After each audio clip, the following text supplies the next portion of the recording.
Hey guys, Jeff Putnam here from Jeff Putnam's Fly Fishing Schools. Hope you're all doing well. And we're going to do another video tip today, a little story, and give you an update on what's going on. It's summer steelhead season, so get out. The counts are pretty decent this year. I'm here on the Rogue River. I'll be guiding through November. You can go to my website, jpflyfishing.com, for more information. And also check out my video analysis page if you want fly fishing instruction and fly casting instruction, whether it's single-handed, double-handed, spey casting, overhead casting, whatever you want to work on. On my video analysis program, you could submit a video by email, and I'll analyze the video and I'll respond with the video. So it's very clear, easy, precise information that I'll be giving too. So check that out on my website as well. So today's story is a crazy story that happened when I think I was probably 19 years old or so. So back in the early 90s, I worked at Keeney's Fly Shop in Sacramento. Bill Keeney was the owner. A really great fly shop. He was a wonderful person. He survived everything in terms of all the economy issues that we've been having, since the 90s. Bill knew how to do it. He had an incredible store, huge selection, but what really made that shop really good was his customer service. And I learned a lot from that guy working in that store about how you treat people. So thank you, Bill Keeney. We love you.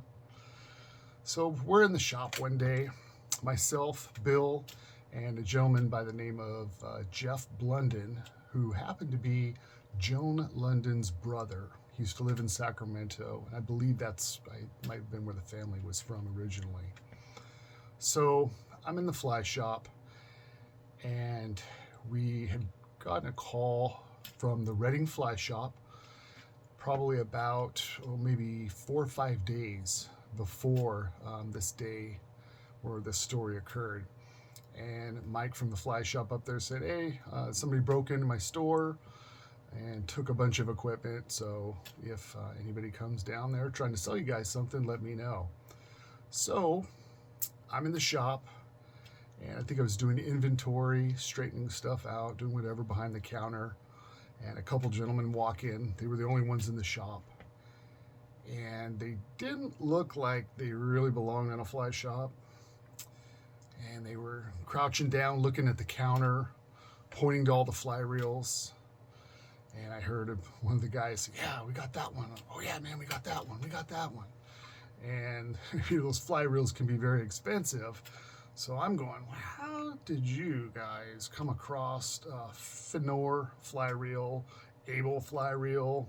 What are you guys doing? Billy Pate, you have these reels? This is what I'm thinking in my head.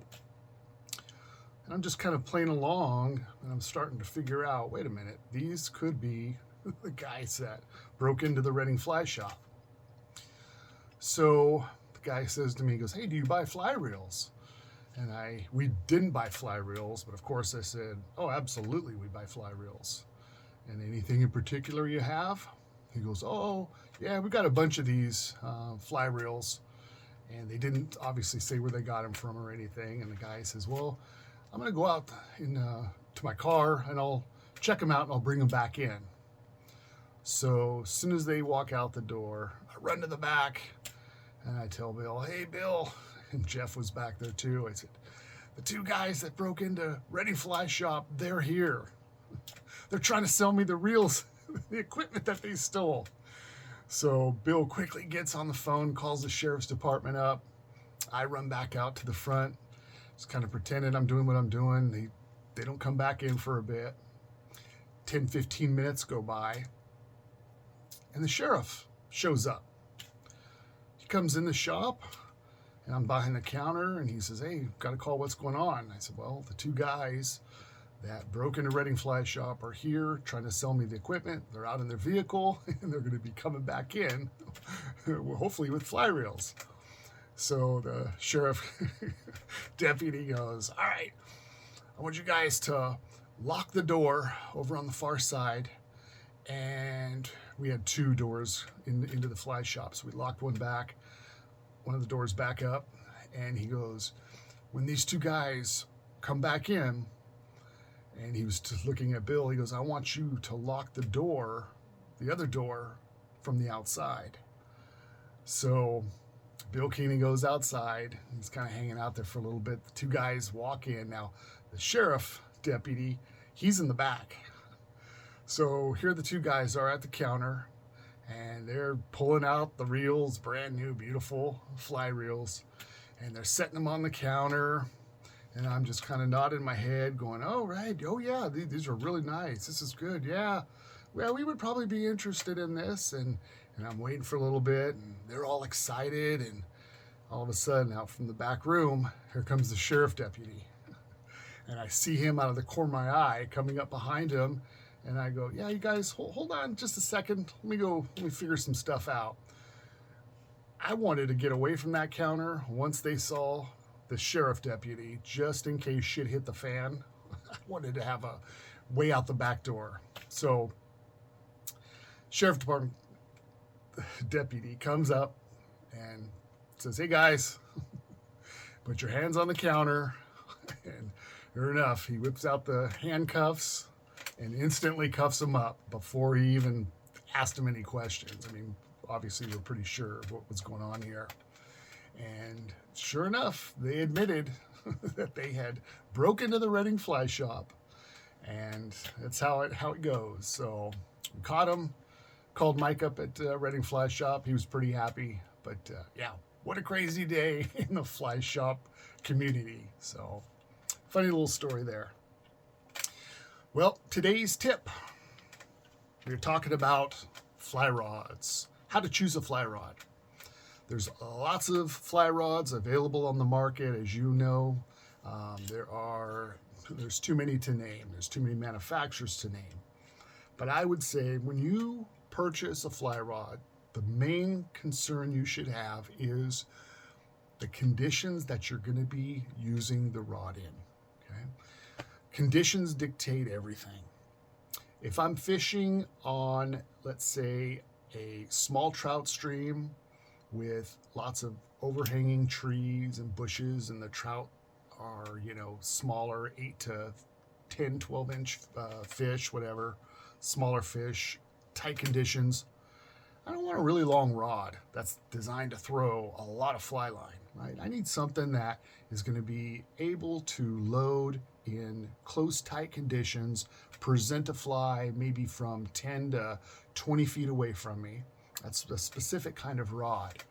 If I'm going lake fishing, still water, and let's say I'm in a pontoon boat, I'm low to the water surface, I want maybe an extra length. I might want to kick that rod instead of a standard 9'5" weight. I might want to bump that up to a 9.5 foot. Being low center of gravity, having a little bit longer rod prevents the fly line from slapping the water, makes it a little easier. And if the wind comes up, I got to make sure that rod is stiffer or faster, so that I can penetrate the wind, carry more fly line, maybe throw a little larger fly if needed. If I'm going to be on a spring creek and I'm using 6X tippet with little size 18 and 20 flies, I want a rod when I set the hook that has a little bit of flex and bend to it, so it acts like a shock absorber and I don't break off fish using those light tippets. So it's about conditions, most important. Size of the fish is also important as well. You don't want to take a 9'5" weight trout rod out and try to land fish consistently 5 to 10 pounds. That's not what that rod is designed for.